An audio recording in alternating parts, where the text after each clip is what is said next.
தமிழ்நாட்டுல முதலமைச்சர் ஸ்டாலினுக்கு யாரு ஜிங்ஜா போறதுன்னு ஒரு குரூப், ரெண்டு குரூப் தான் காங்கிரஸ்ல. டெல்லி ஜிங்ஜா, தமிழ்நாட்டு ஜிங்ஜா.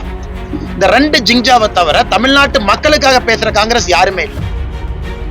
காங்கிரஸ் எம்பி ஜோதிமணி இப்பதான் ஒரு ட்வீட் போட்டிருக்காங்க. காங்கிரஸ் அழிவின் பாதையில் செல்கிறது. தமிழக காங்கிரஸ் ராகுல் காந்திக்கு நேர் எதிரான கருத்துல பல ஆண்டு காலமா இருக்கு. அவங்களோட கருத்து. ஆனா இன்னைக்கு காங்கிரஸை பொறுத்த வரைக்கும் யார் அதிகமா டெல்லிக்கு ஜிங்ஜா போறதுன்னு ஒரு குரூப், தமிழ்நாட்டுல முதலமைச்சர் ஸ்டாலினுக்கு யாரு ஜிங்ஜா போறதுன்னு ஒரு குரூப், ரெண்டு குரூப் தான் காங்கிரஸ்ல. டெல்லி ஜிங்ஜா, தமிழ்நாட்டு ஜிங்ஜா. இந்த ரெண்டு ஜிங்ஜாவை தவிர தமிழ்நாட்டு மக்களுக்காக பேசுற காங்கிரஸ் யாருமே இல்லை. இன்னைக்கு பத்திரிகையில பார்த்தேன், ஒருவேளை காங்கிரஸ் கட்சி திரு விஜயோட கூட்டணி போயிட்டா ப. சிதம்பரம் அவர்கள் புதிய கட்சி ஆரம்பிச்சு திமுகவோட கூட்டணி வைப்பாரு. காலையில தான் ஒரு பெரிய நாளிதழ் செய்தி போட்டிருந்தாங்க. அதன் பிறகு காங்கிரஸ் கட்சியில் இருக்கக்கூடிய ஒருத்தர் டேட்டா அனலிட்டிக்ஸ் செல்லுடைய தலைவர், ப்ரொஃபஷனல் காங்கிரஸ் தலைவர், அவர் விஜயை போய் பார்த்துட்டு வர்றாரு, போட்டோ போடுறாரு. அதன் பிறகு தமிழ்நாட்டினுடைய டெப்ட் சூழலை பத்தி பேசுறாரு, தமிழ்நாட்டினுடைய கடன் சூழ்நிலையை பத்தி நேர் எதிர் கருத்து பேசுறாரு. அவர் மேல நடவடிக்கை எடுக்க முடியல. இன்னைக்கு ஜோதிமணி இவங்க ஒரு கருத்து போடுறாங்க. தமிழ்நாடு காங்கிரஸ் வேறு கருத்து, ராகுல் காந்தி அவர்கள் கருத்து வேறு கருத்து. பேசாம காங்கிரஸ் என்கின்ற கடையை சாத்திட்டு இன்னைக்கு நல்லவர்கள்லாம் தமிழ் மாநில காங்கிரஸ் இருக்கிறாங்க. உண்மையை சொல்லணும்னா, அந்த காலத்துல காமராஜர் ஐயா காலத்துல கதர் சட்டை போட்ட காங்கிரஸ்காரங்க எத்தனையோ பேர் தமிழ் மாநில காங்கிரஸ்க்கு வந்துட்டாங்க. அண்ணன் ஜி. கே. வாசன் அவருடைய தலைமை ஏத்து மூப்பனார் ஐயா காலத்துல இருந்து எல்லாம் இந்த பக்கம் வந்தாச்சு. ஆனால் இன்னைக்கு இருக்கக்கூடிய காங்கிரஸ் என்பது நம்ம எல்லோருக்குமே தெரியும், அது இந்திரா காங்கிரஸ். அது ஒரு மாதிரி அந்த காலத்துல காமராஜர் ஐயாவை எதிர்த்து காமராஜர் ஐயாவை தோற்கடிக்க வேண்டும் என்று பாடுபட்ட காங்கிரஸ் தான் இன்னைக்கு இந்திரா காங்கிரஸ் மாதிரி இந்தியன் நேஷனல் காங்கிரஸா இருக்கு. அதனால் காங்கிரஸ் என்பது அழிந்து கொண்டிருக்கக்கூடிய கட்சி எல்லாத்துக்கும் தெரியும். அதனுடைய தலைவரே ஒரு சான்று. காங்கிரஸினுடைய தமிழ்நாட்டினுடைய தலைவர் எப்படி இருக்காரு நீங்களே பாருங்க. அதனால காங்கிரஸை பொறுத்தவரை எனக்கு என்ன ஆகுனாங்கன்னா, இந்த பக்கம் சண்டை போட்டு தனியா நடு ரோட்ல நிப்பாங்க. 2026 அசம்பிளி தேர்தல் நடக்கும் பொழுது அவங்க நடு ரோட்ல நிக்க போறாங்க. அதற்கான எல்லா வேலையும் ஆரம்பிச்சுட்டாங்க. குதிரை பேரம் பேசுறாங்க, ஆட்சியில பங்கு கேட்கறாங்க, அதிக சீட்டு வேணுங்கிறாங்க. இதெல்லாம் ஒரு பக்கம், விஜய்கிட்ட போகணும்னு ஒரு பக்கம்.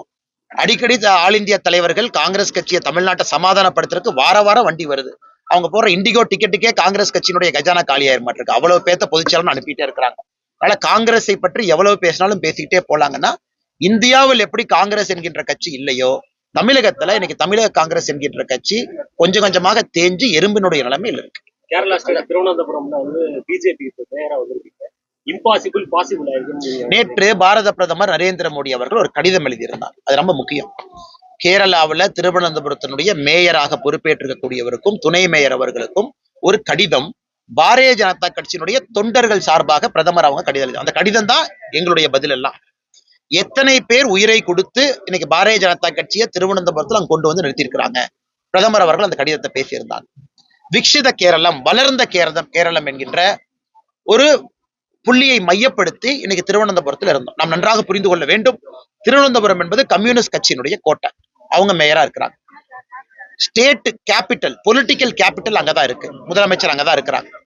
அந்த இடத்துல 100 கவுன்சிலர்ஸ்ல பாரதிய ஜனதா கட்சி 50 கவுன்சிலர் பெற்று இன்னைக்கு மக்கள் அந்த மேயர் பொறுப்பை நம்ம கிட்ட கொடுத்திருக்கிறாங்கன்னா எந்த அளவுக்கு நம்மை நம்புகின்றார்கள் என்று அர்த்தம்.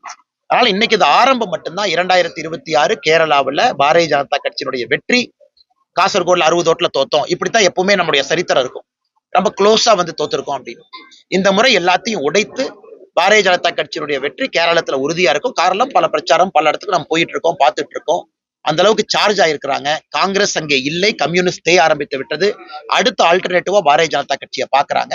சோ நிச்சயமாக 2026 இந்த திருவனந்தபுரம் வெற்றி என்பது இந்த டிப் ஆஃப் த ஐஸ்பர்க் மாதிரி 2026 தேர்தலுக்கான ஒரு முன் குறியீடு. சார், அதே போல 4ஆம் தேதி நிகழ்ச்சியில நயினார் சாரோட நடைபயணம் அமித்ஷா வராரு. அதுல ஓபிஎஸ் அழைப்பு இதுவரைக்கும் எடுக்கலன்னு சொல்றாங்க. மாநில தலைவர் இருக்கிறாங்க, இப்ப எலெக்ஷனுக்கு பொறுப்பாளர் போட்டாங்க, அகில இந்திய பொறுப்பாளர் இருக்கிறாங்க. அவங்க எல்லாம் முடிவு எடுத்துக்குவாங்கன்னா அதுக்குள்ள நான் போக விரும்பலீங்கன்னா, மாநில தலைவர் அண்ணன் நயினார் நாகேந்திரன் அவர்கள் இன்னைக்கு 53 இடத்துக்கு மேல சுற்றுப்பயணம் பண்ணியிருக்கிறாங்க. 53 கட்சி மாவட்டத்துக்கு போய் நம்முடைய தொண்டர்கள் எல்லாம் இணைத்து, கூட்டணி கட்சி தலைவர் எல்லாம் இணைத்து மிக வெற்றிகரமான ஒரு நடைபயணத்தை நடத்தி காட்டியிருக்கிறாங்க. கடந்த ஒரு வார காலமாக இந்த நடைபயணத்தில் அவரோடு நான் பங்கேற்றேன். ஊட்டியாக இருக்கட்டும், கோயம்புத்தூரா இருக்கட்டும், அந்த பகுதியெல்லாம். இன்னைக்கு 4ஆம் தேதி இந்த நடைபயணத்தினுடைய நிறைவு விழாக்கு பாரதத்தினுடைய உள்துறை அமைச்சர் திரு அமித்ஷா அவர்கள் புதுக்கோட்டைக்கு வர்றாங்க. புதுக்கோட்டையில இந்த நிறைவு விழா நடத்தப்பட வேண்டும் என்பது மாநில தலைவர், நம்ம தொண்டர்களுடைய விருப்பம். அங்க இன்னைக்கு மிக பிரம்மாண்டமாக கிட்டத்தட்ட மிகப்பெரிய அளவுல நம்முடைய தொண்டர்கள் அங்கே சங்கமிக்க இருக்கின்றார்கள். எல்லாருக்கும் மகிழ்ச்சியான, வரவேற்க வேண்டிய ஒரு விஷயம். தமிழகத்தினுடைய அரசியல் திருப்புமுனையாக கூட புதுக்கோட்டையில 4ஆம் தேதி சாயங்காலம் நடக்கக்கூடிய கூட்டம் இருக்கும். அதனால் யாரு கூப்பிடணும் அப்படிங்கறதெல்லாம் நம்முடைய தலைவர்கள், அகில இந்திய பொறுப்பாளர்கள், தேர்தல் பார்வையாளர்கள் அவங்க முடிவு பண்ணுவாங்க. தமிழ்நாட்டுல வந்து அரசு ஊழியர்கள் தொடர்ந்து போராட்டம் பண்ணிட்டு வராங்க. கவர்மெண்ட் அதை கண்டுக்கிற மாதிரி பாத்தீங்கன்னா இடைநிலை ஆசிரியர்கள் வந்து 7வது நாளா போராட்டம், புத்தாண்டு தினத்தன்று போராட்டம், பரிசு என்ன கைது, செவிலியர்கள் போராட்டம், மலையில போராட்டம், பரிசு என்ன கைது, தூய்மை பணியாளர்கள் போராட்டம், விடிய விடிய போராட்டம், பரிசு என்ன கைது. இது மட்டும்தான் தமிழகத்தில் நடந்துகிட்டு இருக்கு. முதலமைச்சரை பொறுத்தவரை அவர் ஒரு தனி உலகத்துல வாழ்ந்துகிட்டு இருக்கார். அவர் கீழே நடக்கிற உலகத்துக்கு அவருக்கு சம்பந்தமே இல்லை. அதனால முதலமைச்சரை பொறுத்தவரை அவர் ஒரு இந்த ரோம் எரிந்த பொழுது நீரோ வந்து ஃபிடில் வாசித்தாராம். அந்த மாதிரி இருக்கு இன்னைக்கு தமிழகத்தினுடைய ஆட்சி. மக்கள் எல்லாம் பசியிலே வெந்து போய் கிடைக்கின்றார்கள், கோபத்தில் இருக்கிறாங்க, சட்டம் ஒழுங்கு சீர்குலைந்திருக்கு. ஆனா முதலமைச்சர் அவர்கள் அவர் ரம்மியமா அவர் பாடிக்கிட்டு இருக்காரு. மத்திய அரசு காரணம், இவங்க காரணம், அவங்க காரணம். இதுக்கு எல்லாம் இன்னும் ஒரு 90 நாட்கள் நாம் பொறுக்க வேண்டும். 2026 ஏப்ரல்ல மக்களே தெளிவான ஒரு முடிவு கொடுப்பாங்க. திராவிட முன்னேற்ற கழகம் தலைமையிலான எந்த ஆட்சியும் வேண்டாம் என்கின்ற முடிவை மக்கள் எடுத்துட்டாங்க. இவிஎம்ல அவங்க பட்டன் அமுத்தின பிறகு அந்த முடிவுக்காக மட்டும்தான் நம்ம எல்லாம் காத்திருக்கிறோம்.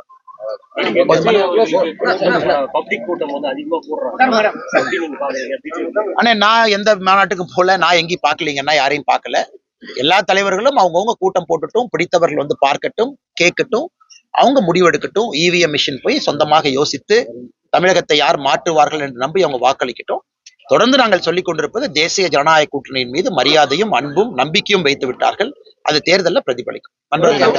செய்திகளை உடனுக்குடன் தெரிந்து கொள்ள கீழ்கண்ட கேபிள் மற்றும் டிடிஎச் நெட்வொர்க்குகளில் எம்நாடு செய்தி தொலைக்காட்சியை காணுங்கள். பாதகம் செய்பவரை கண்டால் நாம் பயம் கொள்ளலாகாது பாப்பா.